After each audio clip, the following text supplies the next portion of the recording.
किसके चित्त में राग नहीं घुसता। नंद स्थविर की कथा। गाथा संख्या 13 एवं 14। भगवान के मौसेरे भाई आयुष्मान नंद भिक्षु जीवन से उदास रहा करते थे। उन्हें उनकी स्त्री का स्मरण हो आया करता था। भगवान को जब यह ज्ञात हुआ तब वे उन्हें तामतिस्य भवन में ले जा अप्सराओं को दिखलाकर बोले, नंद, यदि तू इन्हें चाहता है तो ब्रह्मचर्य का पालन कर, हम इन्हें दिलाने के जामिन होते हैं। भिक्षुओं को जब इस बात का पता लगा तब वे नंद को नाना प्रकार से लज्जित करने लगे। आयुष्मान नंद अप्सराओं के लिए नौकरी बजा रहे हैं, अप्सराओं द्वारा खरीद लिए गए हैं, इस प्रकार उनका उपहास करने लगे। आयुष्मान नंद उनकी बातों से बहुत लज्जित हुए और शीघ्र ही समर्थ विपश्यना करके अरहत्व को पा लिए। एक दिन भिक्षुओं ने भगवान से इस संबंध में पूछा। भगवान ने कहा, भिक्षुओं, पहले नंद का जीवन ठीक से छाए हुए घर के समान नहीं था, किंतु अब ठीक से छाए हुए घर के समान हो गया है, उन्हें अरहत्व को पा लिया है। कहकर इन गाथाओं को कहा। यथा गारं दुच्छन्नं बुद्धि समति विज्जति एवं अभावितं चित्तं रागो समति विज्जति।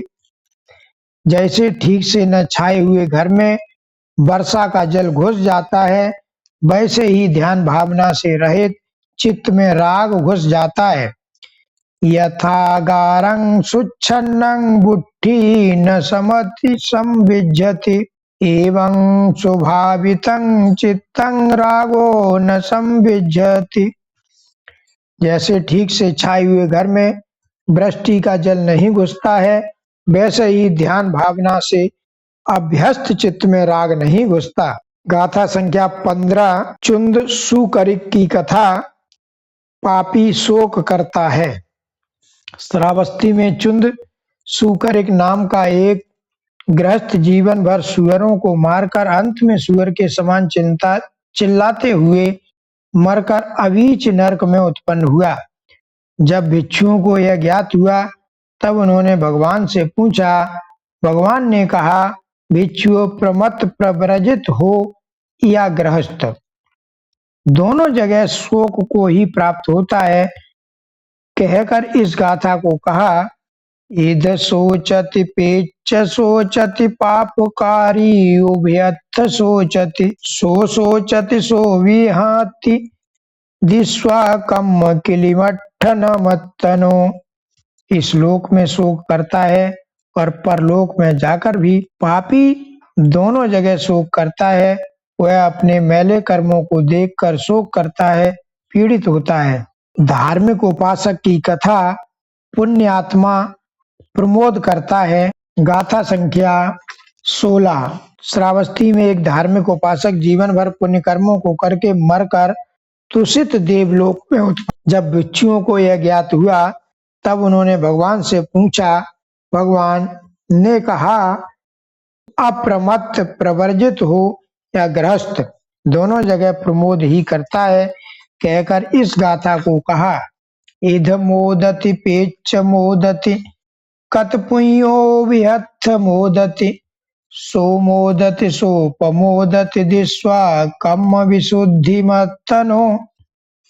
इस लोक में मोद करता है और परलोक में जाकर भी। पुण्य आत्मा दोनों जगह मोद करता है। वह अपने कर्मों की विशुद्धि को देखकर मोद करता है, प्रमोद करता है। गाथा संख्या 17। देवदत्त की कथा। पापी संताप करता है। देवदत्त जीवन भर भगवान के साथ बैर करके अंत में जेतवन बिहार के पुष्करणी के किनारे पृथ्वी में धंसकर अवीच नरक में उत्पन्न हुआ। भिक्षुओं ने भगवान से उसकी गति पूछी।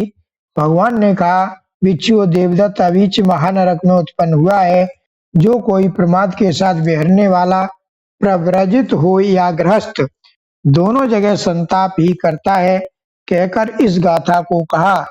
इद तपति पेच तपति पापकारी उभयथ तपति पापं मंकतंति तप्पति भीयो तप्पति दुग्गति गतो। इस लोक में संताप करता है और परलोक में जाकर भी मैंने पाप किया है, सोच संताप करता है, दुर्गति को प्राप्त हो और भी अधिक संताप करता है। पुण्य आत्मा आनंद करता है। सुमना देवी की कथा, गाथा संख्या 18। अनाथ पिंडिक सेठ की सुमना देवी नाम की एक कन्या थी जो सक्रादागामिनी होकर बचपन में ही मर गई। अनाथ पिंडिक रोता हुआ भगवान के पास गया और उसकी गति पूछी। भगवान ने कहा, गृहपति सुमना मरकर तुषित देवलोक में उत्पन्न हुई है। जो कोई अप्रमाद के साथ बहरने वाला, प्रवर्जित हो या ग्रस्त, दोनों जगह आनंद करता है। कहकर इस गाथा को कहा। इध नंदति पेच नंदति कत पुण्यो व्यथ नंदति पुण्यंग में कतंति नंदति भीयो नंदति सुगतिं गतो। इस लोक में आनंद करता है और परलोक में भी जाकर आनंद करता है। पुण्य आत्मा दोनों जगह आनंद करता है। मैंने पुण्य किया है, सोच आनंद